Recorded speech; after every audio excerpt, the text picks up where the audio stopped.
Ruet, nous sommes donc à Ermenonville. Vous êtes retiré dans votre ermitage et vous avez une longue carrière en astrologie. Quand est-ce qu'elle a commencé cette carrière? En 55. Oui. Parce que d'abord j'ai toujours été intéressée par la mythologie, donc les dieux, que j'avais découvert en 6e, à telle enseigne que mes professeurs avaient fait une remarque à mes parents, comme quoi je n'étais intéressée que par la mythologie. Il a quand même fallu faire autre chose. Et l'été 55, en août, sur la plage d'Arcachon, je lisais le journal Elle, et il y avait un article d'André Barbeau, qui devait être tout jeune à l'époque. Il avait 34 ans quand même. Et qui faisait des commentaires comme on peut faire sur les signes. Alors ça m'avait tellement intéressé que j'avais écrit au journal pour avoir l'adresse d'André Barbeau. Donc ils m'ont répondu, c'était en août, peut-être en octobre, que M. Barbeau donnait des cours d'astrologie rue Serpente. Ah oui, la fameuse maison... Alors, je suis arrivée rue Serpente, oui. La première partie, c'était Claire Sant'Agostini qui expliquait un thème, et la deuxième partie était consacrée à Barbeau qui parlait de l'astrologie d'une manière plus générale. Et le jour où je suis arrivée... J'ai pas. Donc nous étions rue Serpente, c'était effectivement, je vois très bien, c'était à l'Odéon.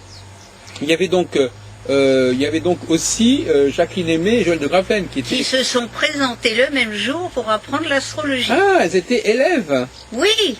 Ah d'accord. Et vous étiez aussi. J'avais 25 ans. Vous étiez donc 3 personnes qui avaient pas mal.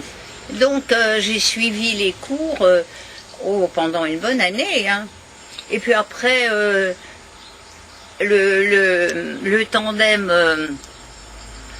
Sant'Agostini, ils en avaient un peu assez d'enseigner, d'autant plus qu'il fallait probablement payer la salle aussi.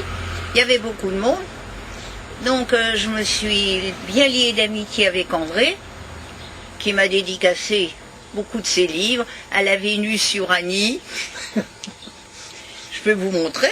Mais on les verra, oui. Et j'ai suivi après les cours de Santa, la méthode globale. Et puis après, je me suis mis à enseigner moi-même pendant 25 ans. Et notamment dans le cadre du CEFA, c'est ça? C'est-à-dire les écoles du CIA aussi, qui avait créé sa propre école avec Colombet, Berton et Nicolas. Voilà. Vous étiez spécialisé dans vous enseignez quoi en particulier dans ce cycle d'études? On était 4. Chacun avait sa comme ça marchait bien, ils se sont un peu disputés pour une raison d'argent. Parce qu'on en avait un peu assez de payer une salle. Et alors Nicolas, en bon taureau, il voulait acheter quelque chose à nous. Si vous voulez, donc il y avait un investissement à mettre, puis les autres n'ont pas suivi. Oui. Alors tout le monde s'est séparé. Oui, ça c'était au début, c'était 71 par là, 71, 72. C'est là que je suis apparu d'ailleurs. Et Jacques Berton a fondé sa propre école. Les apps. Nicolas avec sa méthode, l'astrologie conditionnelle. Et puis Paul n'a pas donné de cours, lui. Il s'est orienté d'abord vers les journaux. Ça nous prenait beaucoup de temps. Et puis, moi j'ai eu des élèves pendant 25 ans, dont beaucoup ont fait carrière elles-mêmes. Quel est le temps de formation normal pour vous d'un astrologue? Ça dépend de la personne. Parce qu'on a entendu de 1 à 5 ans, ça fait quand même une fourchette un peu vague. Non, mais ça dépend de la personne, l'intérêt qu'elle y porte. Il y a des gens qui sont très rapides, qui apprennent très vite, d'autres plus lentement, mais s'imprègne davantage de... Et puis voilà, puis j'ai fait beaucoup de conférences. Et quels sont vos élèves vous avez le nom de certains élèves qui ont continué Oui, mais leur nom m'échappe parce que ils ont fait carrière eux-mêmes et puis on s'est un peu perdu de vue. Alors parlez-nous de l'expérience. Il y a deux expériences dont j'aimerais que vous me parliez. C'est d'une part l'expérience de la collection Zodiac. Vous avez participé à la collection Zodiac? Comment ça se fait? Parce que je ne connaissais pas André. Ah bon, d'accord, c'était juste parce que c'était en 57, 58. Et puis alors... Et puis je débutais moi aussi. Oui, c'est exact. Il n'allait pas confier à un débutant. Vous étiez trop jeune, en effet, oui. Et alors il y a aussi donc Pouvez-vous évoquer un petit peu pour nos les réunions du CIA rue Lascaz, là, vous étiez une des conférencières attitrées. Absolument. Ça me demandait beaucoup de temps, mais je crois que j'étais assez appréciée. J'ai retrouvé récemment les programmes de l'année 67-68. Vous voulez qu'on rentre ou vous attendez que le train passe? Ça va passer. De toute façon, on rentrera bien à un moment ou à un autre, mais c'est pas urgent. Sauf que, bon, je ne sais pas exactement si ça vous... je crois l'impression que vous n'êtes pas très très vêtu, mais enfin... donc, qu'est-ce qui se passait, qu'est-ce qui faisait le charme de ces réunions de la rue Lascaz? Qu'est-ce qui faisait que les gens aimaient bien se retrouver? C'était les conférences? Parce qu'il y avait différentes choses, dont l'étude d'un thème. Oui. Moi j'ai encore, si vous voulez, je crois que je vous retrouverai la photo, on parlait de je ne sais qui, et en randonnion, il y avait le cher, celui qui a écrit le dictionnaire. Le Gouchon. Gouchon, Colombet et moi. Vous avez des photos comme ça? Ouais, on était tous les trois à la table. C'est très bien, ça, on va pouvoir les photographier. Mais je ne sais pas où j'ai mis cette photo, je crois qu'elle doit être dans son... Il m'a dédicacé les 2 livres. Parce que le premier dictionnaire, il datait de 30. Et dans le deuxième dictionnaire, il m'avait demandé de rédiger le mot agressivité. Qui est paru chez Dervy. Oui. Oui, chez Dervy. Beaucoup plus tard. Voilà. Le bleu, le gros bouquin bleu. Et puis alors pendant quelques années, avec Colette Cholet, chez elle, à Dieu le fit, elle organisait plus exactement les cours d'astrologie. Pendant l'été? Oui, ça durait 15 jours. Là, il y avait Ruperti. Il y avait Colombet. Et alors justement, oui, excusez-moi, je vous attends plus. Et puis il y avait, il est mort, un astrologue suisse. Alexandre Ruperti. Qui défendait les idées de Rudyard. Rudyard. Alors Rudyard, il y a très très longtemps de ça, un jour Santa me dit, oh, Rudyard est là, on va aller le voir. Alors il était dans une chambre d'hôtel, pas très... un petit hôtel, je veux dire, c'est pas un palace. Alors on avait été parler, on avait discuté ensemble, je ne sais plus de quoi, tous les trois. Et on avait bien sympathisé. En quelle année, vous savez pas? Comment? En quelle année? Oh, très longtemps. Parce que Rudyard n'était pas du tout connu encore. C'est Jones qui était connu à l'époque. Oui. Comment? C'était Jones qui était le... Martin Munjot, mais pas en France non plus.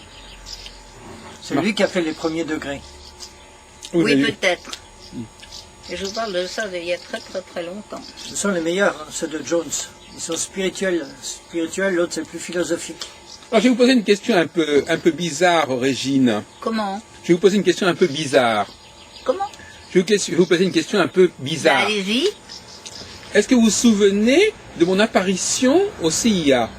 Parce que en quelle année? En 68. 67-68.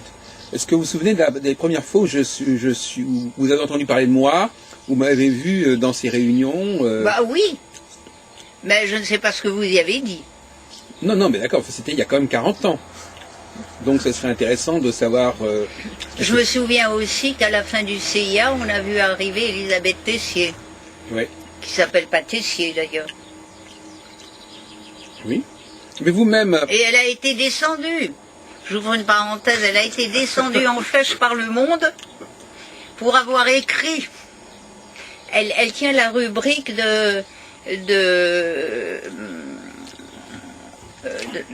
d'un journal qui fait la semaine, vous savez, de la télé, alors, tous les jours.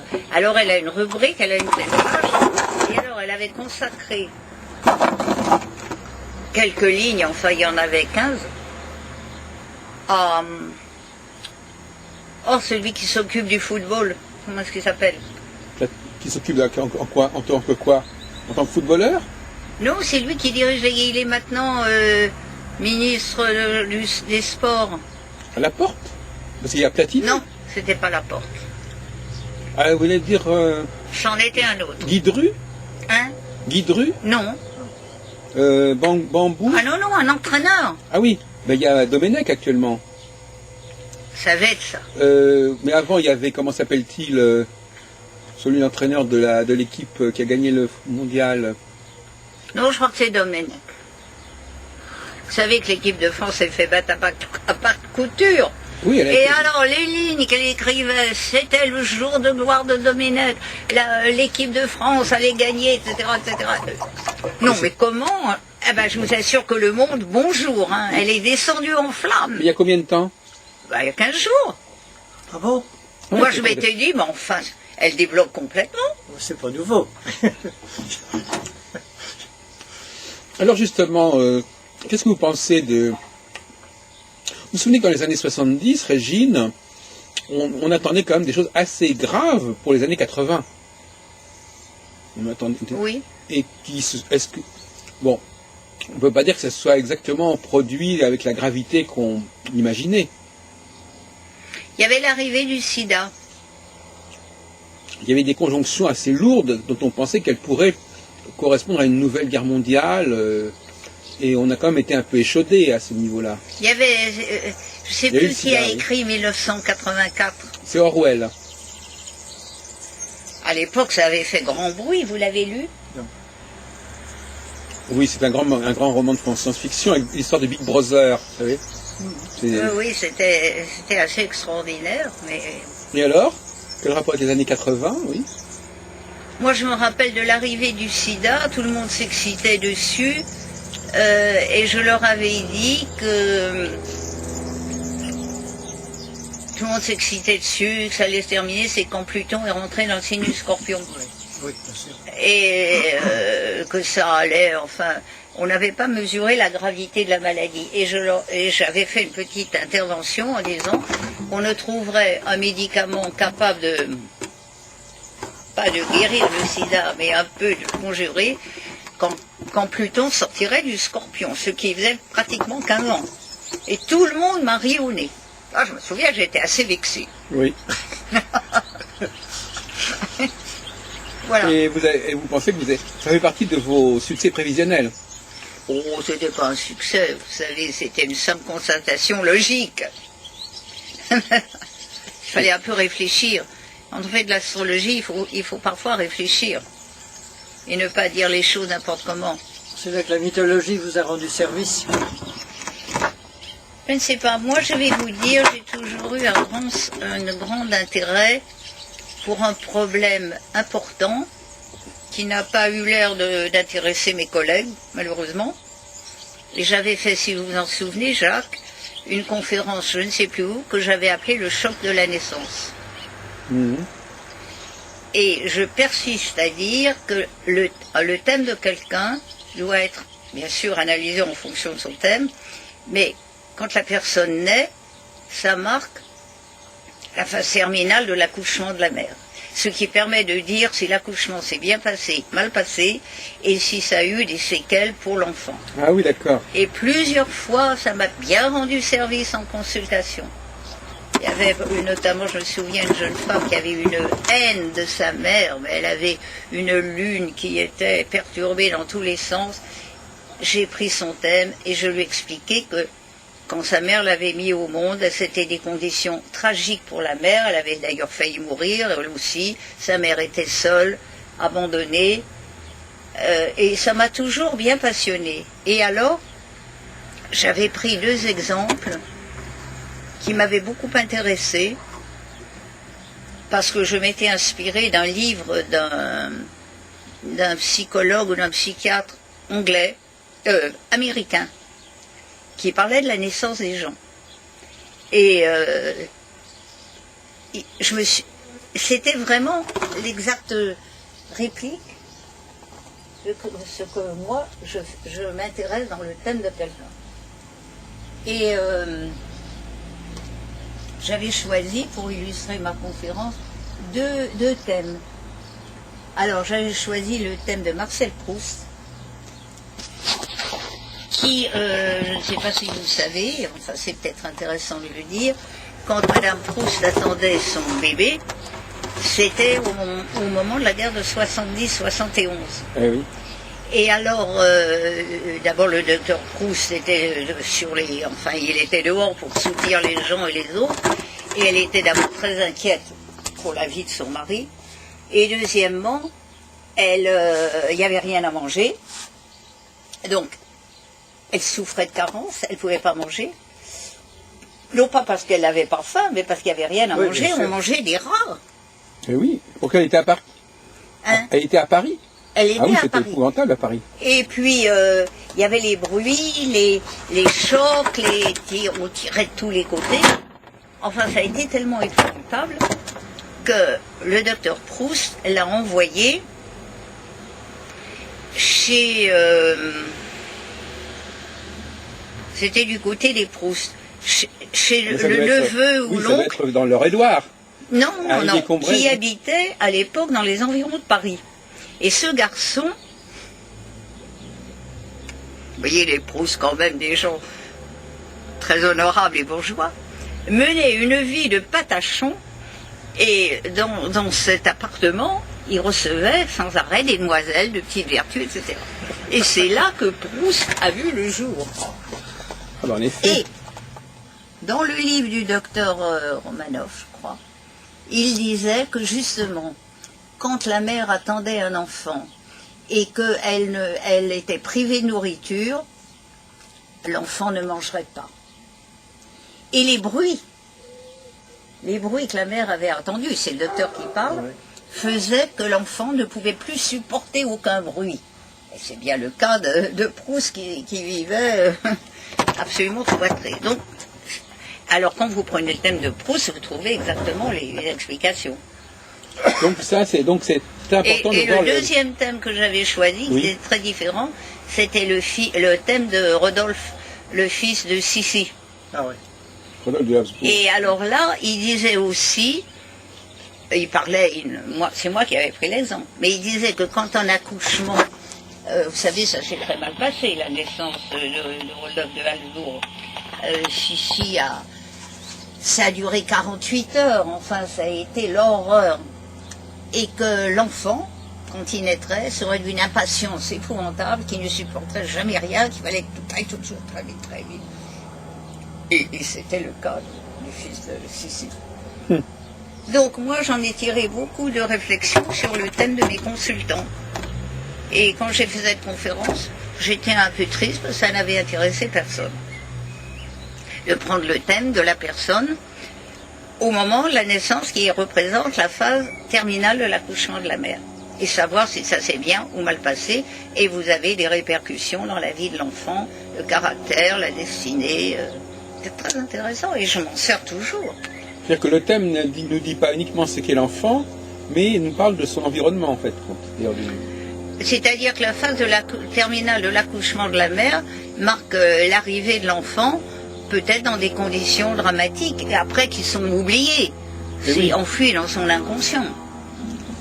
C'est ça, en fin de compte, c'est un choc, comme vous dites, c'est le choc. J'avais appelé ça le choc de la naissance. Voilà.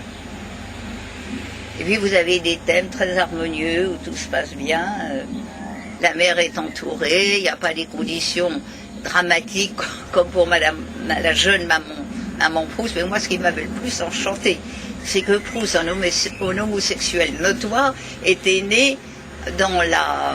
débauche. Dans la... comment dirais-je, dans le... Oh, je trouve pas le nom. C'est pas l'appartement, oh, ça va me revenir. De son oncle, qui menait joyeuse vie avec les dames de petite vertu. Ben, ça m'a toujours enchanté cette histoire. Il y a de quoi rigoler. Et bon, ben, c'est comme ça. C'est la petite histoire. Parce que le docteur Proust, finalement, avait fini par envoyer sa femme, ça devait être à Saint-Germain-en-Laye, vous voyez, tout près de Paris, pour qu'elle soit hors de danger. On ne savait pas comment ça allait tourner, la guerre de 71. Il est d'ailleurs mort d'une façon épouvantable, le docteur Proust.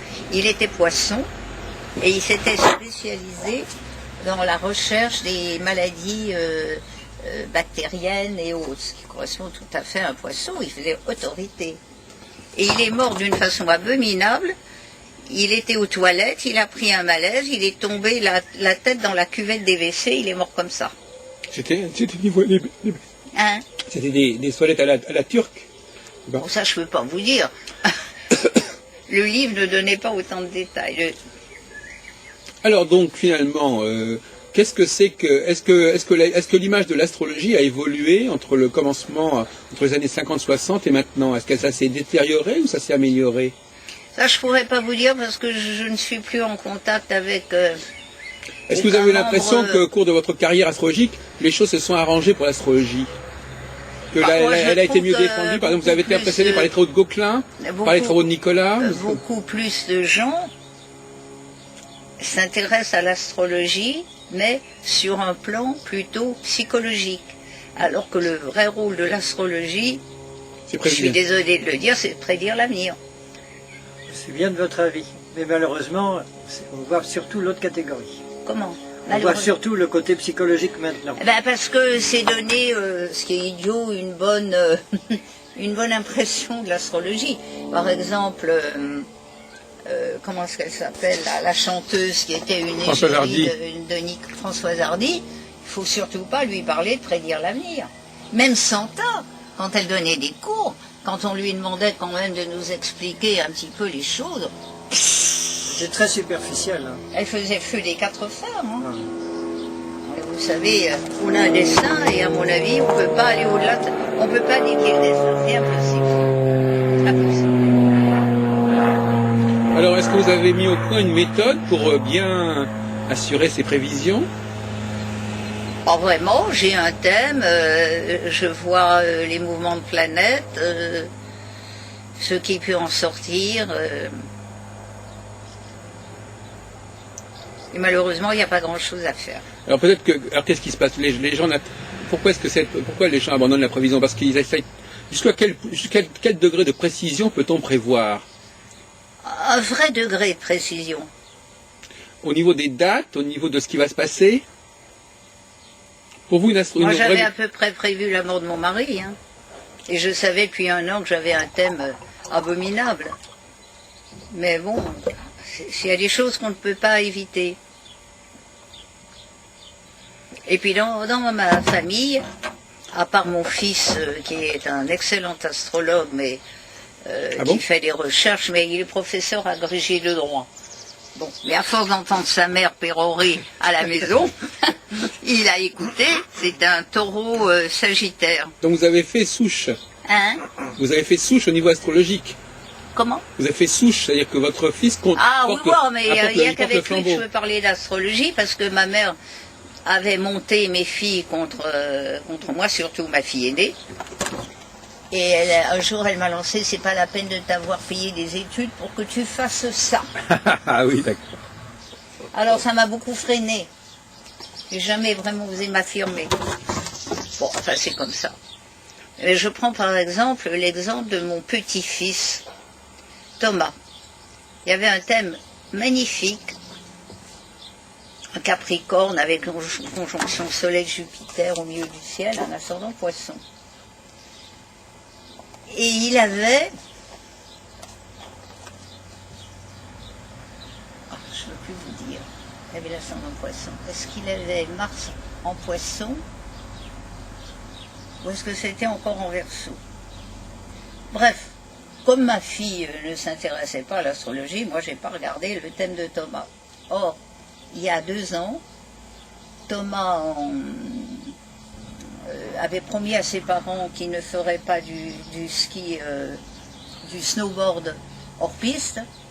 Il a voulu faire la dernière descente en hors piste. Oui, vous m'avez raconté. On en a beaucoup parlé avec Laurent, mon fils, parce qu'il m'a dit il avait fait un rêve 8 jours avant qui était terrifiant et qui savait que Thomas allait mourir, qu'on était venu le chercher, qu'on s'était arrangé pour qu'il meure. Alors donc Thomas a voulu faire sa dernière descente. Ils étaient en groupe, toute son école, il était aux Arts et Métiers, allait repartir, tout le monde faisait ses paquets, il faisait un temps magnifique, il était 7 heures du soir, tout à coup, comme il arrive souvent en montagne, les nuages sont arrivés et il n'a plus vu la piste. Il s'est trompé et au lieu de continuer, il a pris le versant inverse.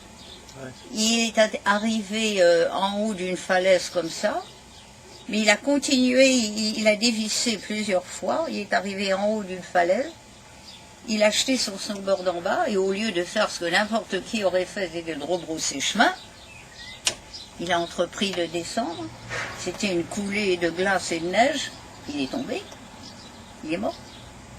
Uranus passait sur son Mars. Ah voilà. Et ça a été un drame épouvantable parce que il avait un portable, il a téléphoné à un copain qui avait fermé son portable en disant je me suis trompé de route, ne vous inquiétez pas, je rentre par mes propres moyens. Quand ils l'ont pas vu, naturellement les cartes ne sont pas parties. On l'a cherché toute la nuit.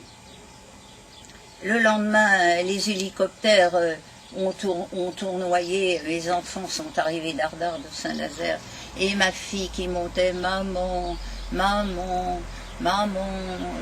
Déjà la brigade de recherche n'avait pas laissé d'espoir. Mais on ne l'a pas retrouvé. Il a fallu attendre le 6 juillet. C'est-à-dire jour pour jour. La fonte des neiges, parce que l'endroit n'était accessible que par hélicoptère. Et alors là, ils l'ont remonté, ils l'ont mis dans un sac, on ne l'a jamais revu, et les obsèques ont eu lieu le 12 juillet, il y a 2 ans. Alors la mort de mon mari pour ma fille, qui a perdu en l'espace de 2 ans son fils et son père, c'est vraiment dur.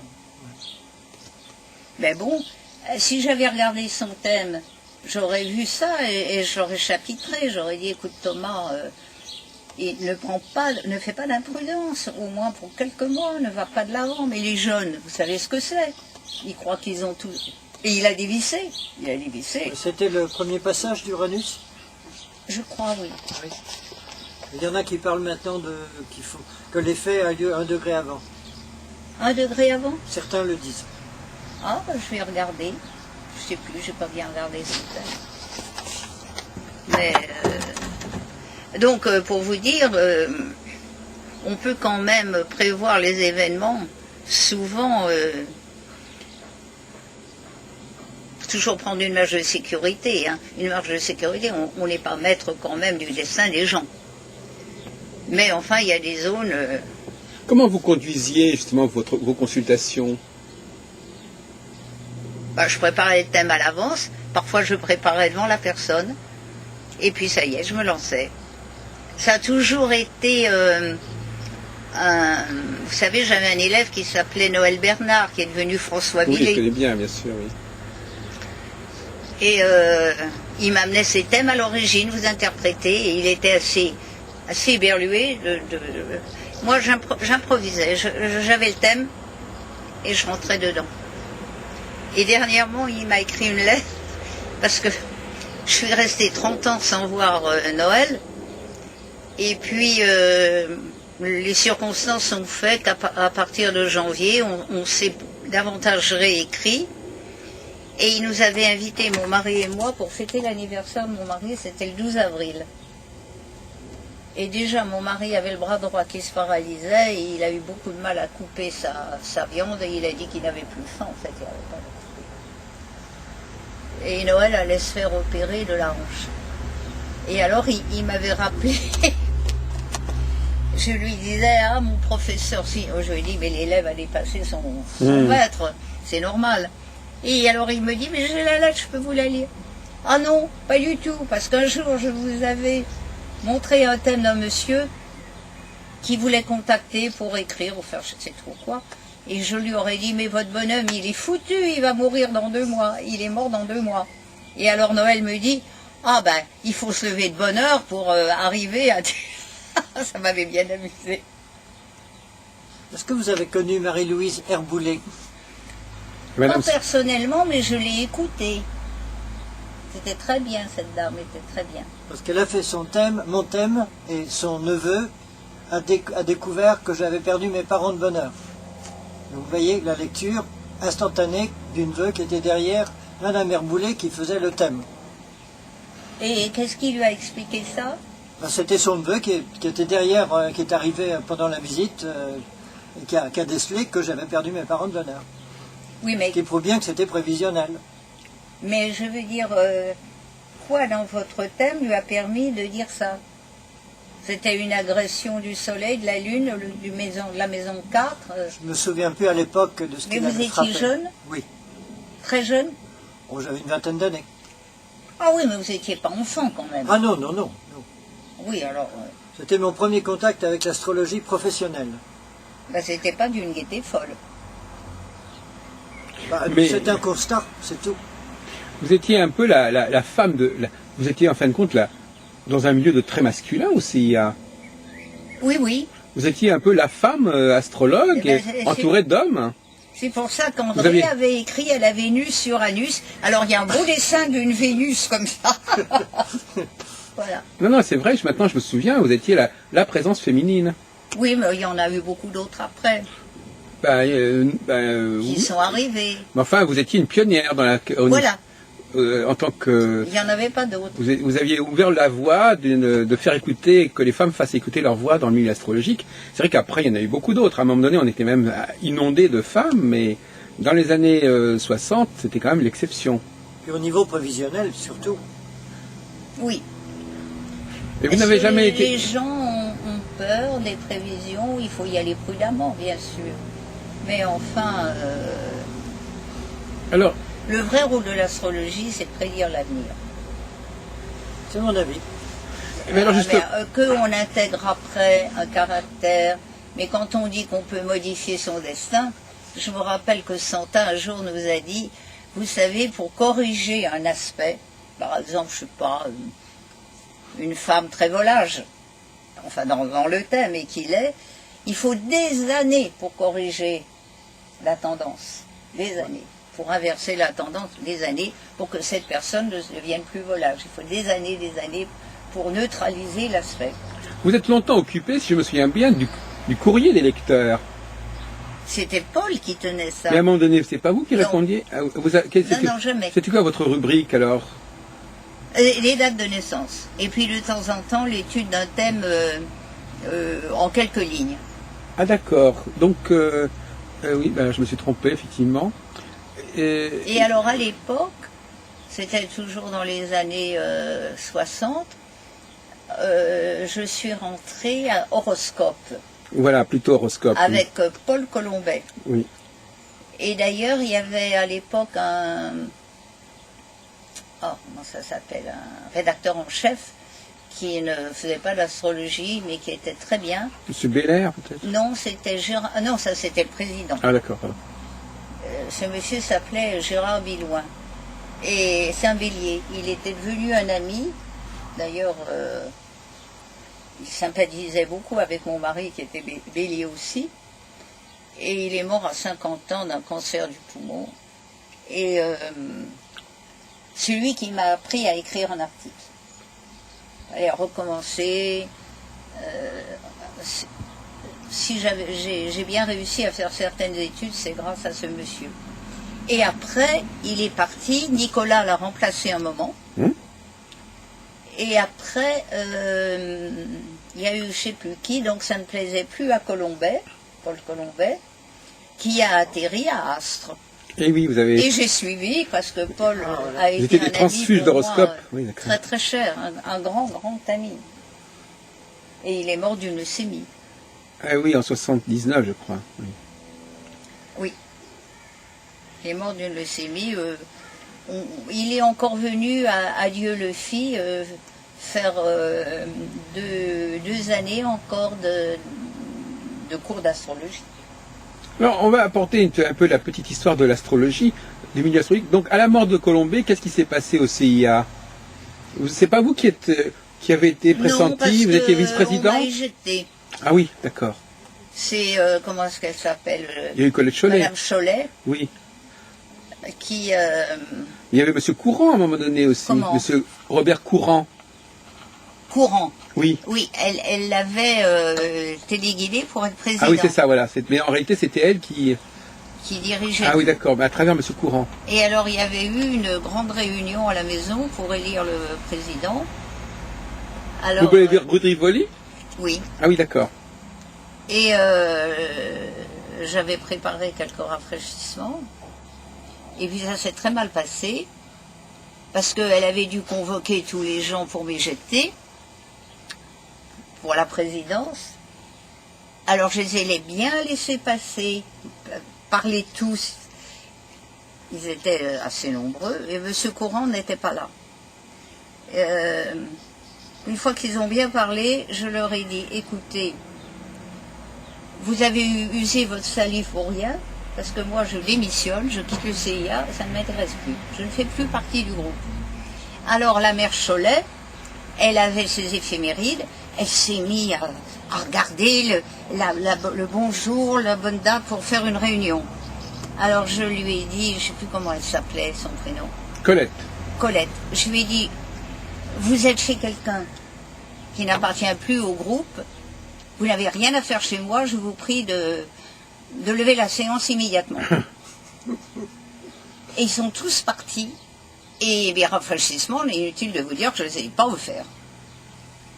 Moi, je me souviens, à propos de chez vous, qu'en 1974, on était venu avec une américaine, vous vous souvenez, Madame Dobbins. Madame? Zip Dobbins. Oui, tout à fait. On était allé, c'était quelques mois, c'était au mois d'août, je crois, 74. On avait débarqué avec Paul Colombet, je crois, dans votre maison, enfin votre appartement de la rue de Rivoli. Oui. C'est la seule fois où je suis venu d'ailleurs, je parle rue de Rivoli, c'était à cette occasion, à la veille du congrès du Méridien. Vous avez dû y participer. Voilà. Et c'était à moi. Bon, Et alors, si vous en souvenez, j'avais dans mon bureau, il y avait la fenêtre et il y avait en verre dépoli les 12 signes du zodiaque. Ah oui, c'était assez joli. C'est une sorte de vitrail en fait. Parce que nous avions, c'est une histoire trop longue à vous expliquer, Oui. et sans intérêt, mais nous avions pris nous avions succédé à un monsieur qui s'appelait Monsieur Deleritz, qui était un passionné, était un monsieur très âgé déjà, un homme charmant, qui était passionné d'égyptologie et d'astrologie. C'est d'ailleurs comme ça qu'il nous avait donné la préférence sur... tout le monde voulait cet appartement. Oui. Et c'est lui qui avait fait les verres décollés. Et d'un côté, il y avait aussi le nom, vous savez, l'homme qui est là, Ah oui, oui, Manpower, oui. de Léonard de Vinci. Oui, c'est ça, oui, Manpower. Oui. Et c'était vraiment prédestiné, hein. oui, et l'appartement était un appartement hanté. Ah bon? Il y avait des fantômes, il y avait des présences? Oh bah oui. Oh là là. Alors la première chose, c'est quand on est arrivé, on a déménagé, il fallait déménager en même temps. Alors les déménageurs, par hasard, dans cette pièce où il y avait donc les verres dépolis, avaient mis un divan, et puis c'est tout. Et puis on avait un ami qui était pas encore vraiment banquier, mais qui travaillait à la Banque Lazare à 2 pas, et il nous a dit j'arrive. Alors il est arrivé avec une bouteille de whisky, c'était d'ailleurs un de mes consultants, qui était devenu un ami. Et il est arrivé avec une bouteille de whisky, et alors une plante magnifique pour moi. Et puis, cet appartement, il y avait une toute petite porte pour entrer dans la pièce. Oui. Et puis, il y avait encore 2 portes. C'est-à-dire qu'il y avait un grand couloir, et toutes les pièces communiquaient. Oui.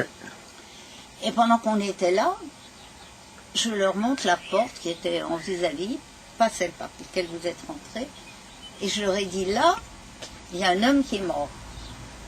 Ça a été un assassinat, mais il y a très très très longtemps, parce que c'était une double porte. Il n'y avait plus qu'une porte, mais à l'époque, C'est une double porte et vous étiez enfermé dans un espace comme ça. Mon mari, qui n'a jamais aimé l'astrologie, Ah bon? ah non, jamais.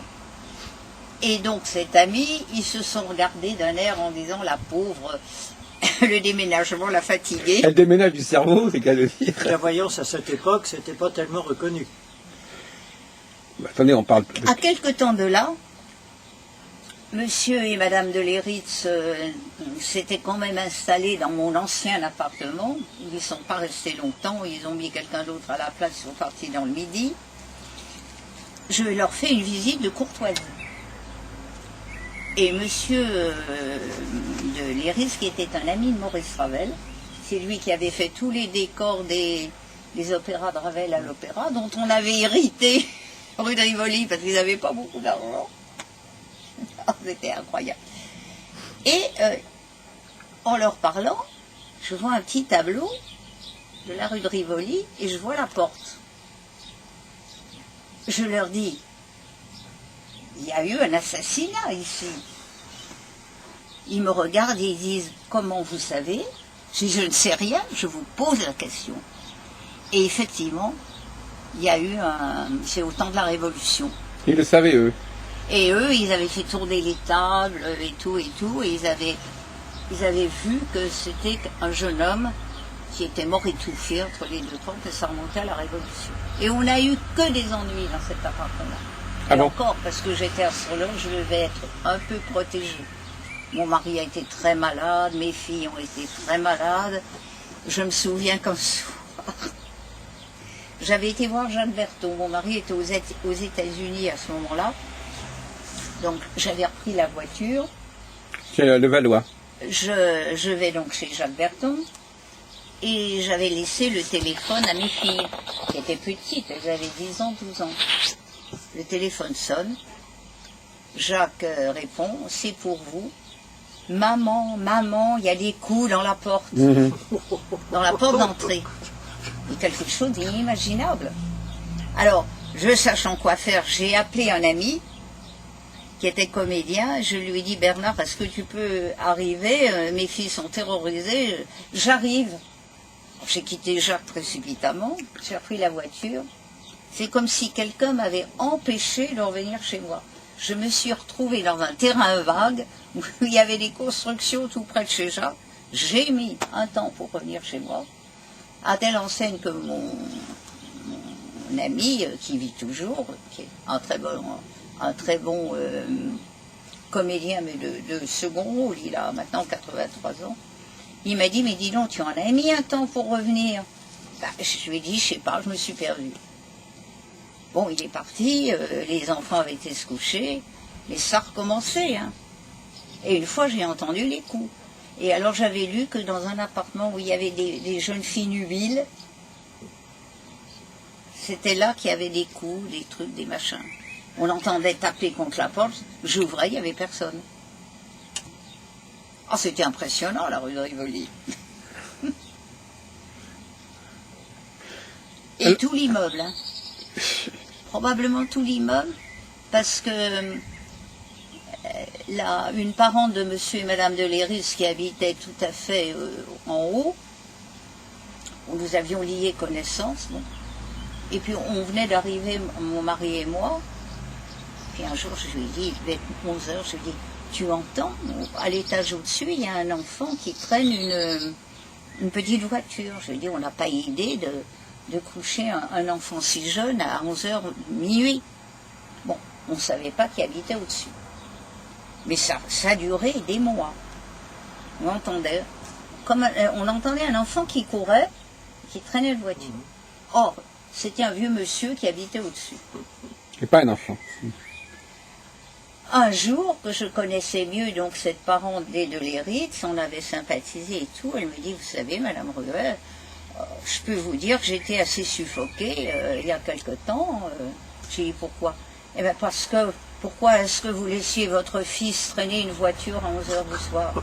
Et elle entendait les bruits. C'est une maison hantée, hein, je vous assure. C'est incroyable. Et donc, ça devait monter, descendre, monter. Notre ami là. Et la rue de Rivoli, enfin la rue où j'habitais, c'était au 224, c'était tout près du tribunal révolutionnaire. Oui. Donc tout ça devait remonter à la Révolution. C'est étrange. Hein. C'est un domaine que je connais bien. Je connais beaucoup de gens qui discutent avec les morts et qui les font partir. Y compris un architecte qui en Suisse fait des nettoyages de routes, des nettoyages de maisons, et puis fait construire des cités résidentielles extraordinaires, grand luxe. Vous voyez, il a mélangé les deux, mais il fait ça avec des entités qu'il a rencontrées. La dernière, c'était des reptiliens qui faisaient 3 mètres de haut, et une fois, il est tombé sur un insecte, 7 mètres de haut. Et il se nourrissait des victimes de la route qu'il ne pouvait pas quitter. Donc il fait partir les morts et il discute avec toutes ces entités. Donc moi je connais bien ce domaine parce que j'ai rencontré beaucoup de gens capables de discuter et d'être des gens sérieux. Alors justement, vous me rappelez quelque chose.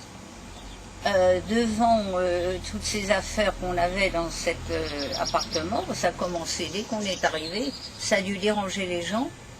Alors j'avais fait appel à un prêtre, comment est-ce qu'on les appelle? Exorciseur. Exorciseur, qui n'habitait pas Paris. J'avais été recommandée par la personne qui le connaissait, parce qu'il était très sceptique, etc. Je lui avais donc fait le plan. Bon, il a fait ce qu'il avait à faire. Les bruits ont un peu continué, moins. Et je connaissais à l'époque un prêtre dominicain que je connaissais depuis que j'étais en classe. Et je lui ai demandé de bien vouloir encore exorciser mon appartement. Alors là, il était sur place, il a fait tout ce qu'il fallait. Oui. Eh bien, tenez-vous bien, dans les mois qui ont suivi, les deux sont morts d'une crise cardiaque. Et ils avaient 65 ans. Vous savez que certains utilisent l'encens de Jérusalem, c'est vous dire que c'est une chose bien connue. Alors, c'est dommage que je ne vous ai pas connu à l'époque, hein, parce qu'on aurait pu discuter là-dessus sans fin. Mais pour revenir à... Comment se fait-il, par exemple, que Ruperti, on ne le voyait pas beaucoup au CIA par Genèse? Non, il venait au stage de Collège Cholet. Oui, mais il ne venait pas au CIA. Pourquoi est-ce qu'il n'avait pas sa place parmi les conférenciers titulaires? Parce que... Je ne peux pas vous répondre. Et donc, je crois que vous avez encore... J'ai vu que vous aviez fait des exposés que vous prépariez parfois avec Berton. Donc vous faisiez... On a fait, oui. Vous prépariez ensemble certaines choses. Ensemble. Comment ça se passait? Vous rencontriez avant? Oh, je ne me souviens plus. Comment vous prépariez votre travail en commun? Vous téléphoniez? On en a fait peu. Oui. On en a fait très peu, 2 ou 3 fois. Alors, concernant... Donc vous êtes une des grandes spécialistes, une des pionnières dans la collecte de dates de naissance. Ah oui.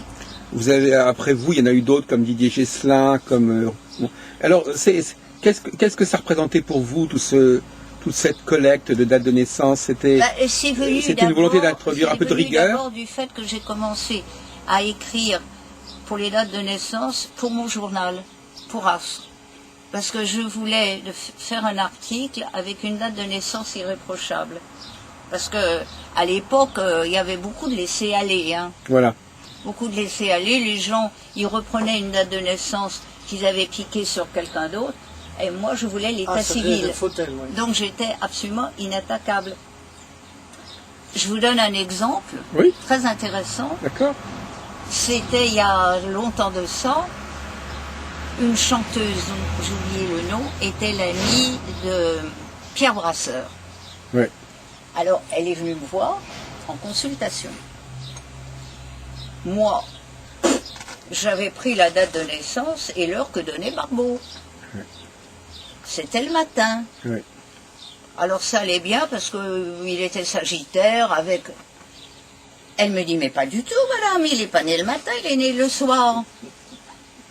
Et il me disait toujours, je suis né au moment où les 3 coups sonnaient. Alors, naturellement, j'étais très vexée. J'ai vite remonté le thème. C'était un Capricorne. Et après, j'ai demandé l'état civil. Oui, voilà. Or, c'était des très vieux états civils et il y avait écrit, quand on était né le soir, il y avait il était né, mettons, à 8 heures, Mais là, il y avait écrit, Barbeau n'avait pas lu tout le truc. C'était 8 heures de relevé.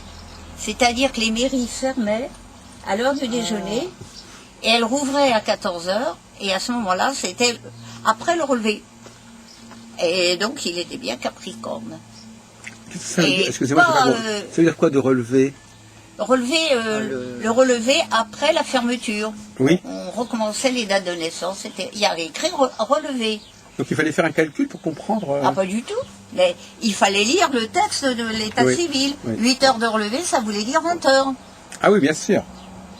Il y a eu la même chose pour Malraux. C'était une expression, on utilisait l'expression pour dire après-midi, on disait de relever. Oui, voilà, parce que la mairie fermait. Ah, et puis à l'époque, il fallait présenter l'enfant. Il y avait... C'est étonnant, j'ai des états civils j'ai l'état civil d'Eiffel, Gustave Eiffel. Oui. Oh, c'est extraordinaire. Comment il avait pas, c'était pas son vrai nom, il y a des mentions marginales. C'est épatant à lire. Alors moi, j'avais la passion des dates de naissance. Et comme j'avais une amie magistrat, qui était un très très haut magistrat, qui était venu me voir un jour, je lui ai appris l'astrologie. Elle est morte, hélas, la maladie d'Alzheimer il y a quelques années, mais elle était étonnante. Et souvent, avant de rendre un jugement, on regardait le thème. C'est vrai? Ah. Et il y avait une histoire que je vais vous raconter très amusante. Elle avait jugé, je crois que c'était une grande, c'était pas L'Oréal, mais c'était une très grande qui faisait des parfums, des eaux de toilette, des crèmes, etc., qui habitait la Suisse. Et elle avait accusé son factotum ou autre de l'avoir roulé. Et enfin, c'était toute une histoire épouvantable. Alors, mon ami arrive avec le thème de ce monsieur. Je lui dis, mais il a un thème magnifique, votre bonhomme. Elle va perdre, la bonne femme. Il va récupérer tout l'argent qu'il veut. Eh bien, elle a rendu son jugement en faveur du monsieur, et ce jugement a fait jurisprudence, parce que elle n'avait pas dit qu'on avait monté le thème, elle s'était appuyée sur une loi particulière qui a fait jurisprudence. Alors ça a été un grand truc. Une autre histoire qui va vous amuser. C'était à propos de Mestrine, de Mérine. Jacques Mestrine, oui. J'avais d'ailleurs fait un article sur lui. Je me souviens, j'étais à la montagne. Il fallait que j'envoie mon article à Arras. Et je dis à ma fille cadette, il était en haute sécurité, hein. Je lui dis, regardant son thème, mais il va s'évader. J'ai fait mon article en disant qu'il allait s'évader. Alors, mon article est arrivé, mais c'était pour le mois d'après, imprimé. Oui. Ouais, bien sûr. Et entre-temps, il s'est évadé. Et M. Gourdon a témoigné. Il avait reçu mon article à telle époque, il était encore... Alors, pour en revenir à Mestrine, il était mort. Mais il avait un acolyte, je ne sais plus comment il s'appelait, enfin quelqu'un qui était son bras droit. Non, il ne devait pas encore être mort. Enfin, ce monsieur était recherché partout, et il était dit dans les journaux qu'il était protégé par 2 femmes, qu'il se cachait chez 2 femmes. Or, moi j'habitais rue de Rivoli, et mon ami magistrat habitait rue Saint-Honoré, une toute petite rue. Donc on se voyait pratiquement tous les jours, enfin 2 fois par semaine pour voir nos thèmes. Elle écrivait pour avoir les dates de naissance. Alors, un jour, elle était chez elle. On sonne à la porte. Sa femme de ménage était là, parce qu'elle n'était pas toujours là, elle ouvre. Et elle vient dire à mon ami magistrat, qui était un très haut magistrat, madame, il y a un officier de police en grande tenue qui demande à vous voir. Alors mon ami a tout de suite vu, parce qu'entre-temps, elle avait demandé la date de naissance de celui qui était recherché, avec l'heure. Ouais. Peu de temps après, quelques jours après, alors elle dit à la dame, faites-le rentrer dans mon bureau. Alors, dans son bureau, qui était pas très grand, c'était large comme ça, son bureau. Et avec, vous savez, dans ces vieilles rues, rue Rivoli, rue Saint-Honoré, les plafonds sont très très hauts. Oui. Donc il y a des rideaux qui montent jusqu'au ciel. Et dans son bureau, en somme, qui était plein de lits, il y avait une photo comme ça d'elle, en grande tenue, avec le manteau, l'hermine et tout le bazar. Alors elle a laissé le bonhomme mijoter un moment. Elle est rentrée, c'est une Cancer, ascendant Sagittaire, avec une conjonction Soleil-Pluton en maison 7. Alors, elle était charmante, mais quand elle prenait son air de haut magistrat, monsieur, brutale, vous désirez? Alors l'autre, tout comme ça, parce que c'est les magistrats qui donnent des C'est ordres. une réaction aux officiers de immédiate police. en plus. Hein? C'est brutal et immédiat cette réaction-là. Alors,